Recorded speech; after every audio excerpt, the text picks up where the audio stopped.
Dito ka humarap, dito banda. Nakaharang nga yung electric Kitang fan. kita siya.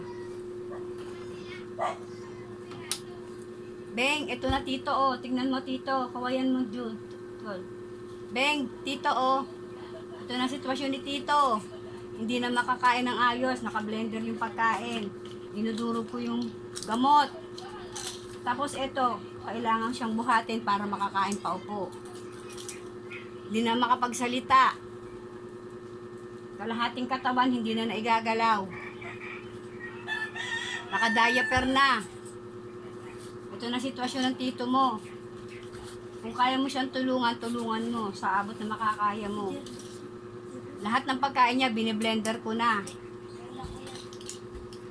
Tsaka, papadala ko rin to kasi kay Susan para makita din niya kung ano itsura ni tito mo. Okay, patayin mo na niga.